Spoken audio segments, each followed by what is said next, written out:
Good morning, good evening, good night. No matter where you are on this planet, I'm sending you love and light. Check me out. I want to talk about probably one of the biggest takeaways from any religion is it makes you morally correct. It makes you morally erect, right? It makes you an upstanding man or woman. You know, just taking the life of Jesus, for example. Even to emulate those principles, you become a better brother, a better husband, a better employee, a better person in the community, somebody who can be looked up to, somebody who can be dependent on to make the sacrifice when it's needed, when nobody else can.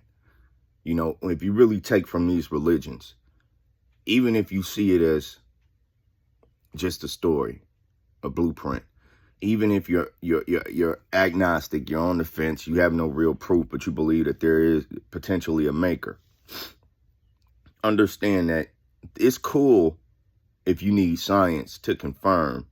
I mean, I pray that, God can wink at that type of ignorance, but because I don't know, but, even if it can't, and even if you are to be punished for it, it's in your free will. So as a human, I'm going to tell you, I might not agree with it, but it's cool to take your free will and say, because science or whatever hasn't confirmed God for sure, that I'm on the fence. I don't really know.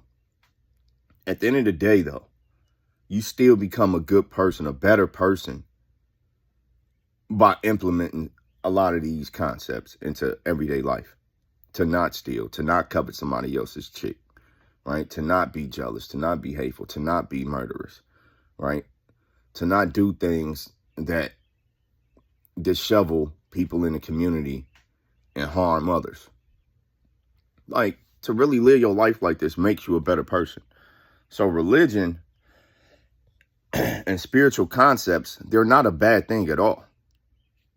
Even for you non-believers, it's not a bad thing at all. It'd be no different than just going to a therapist and seeing where your moral flaws are and correcting yourself, or seeing where your character flaws are, or just seeing what flaws in your thinking are. I mean, that's really all the Bible is really doing, is helping you command men, command the mind. This is what the commandments are for, to command men, to command the mind, to help you transcend. Heaven and hell is in the mind. How we navigate and perceive life is in the mind.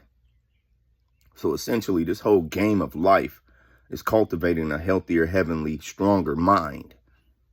Period. How do you control your thoughts? How do you have better thoughts? How do you have stronger, healthier thoughts? You can do that with therapy. You can do that with your spirituality. You can do that with your religion. I think it's all of our egos and our ability to identify with a thing that completes us, that makes up our echo chamber, that makes up our universe. It's our ability to do this out of our free will that compels us to separation. Period. I'm going to end this with my mantra. Good morning, good evening, good night. No matter where you are on this planet, I'm sending you love and light. I'm gone.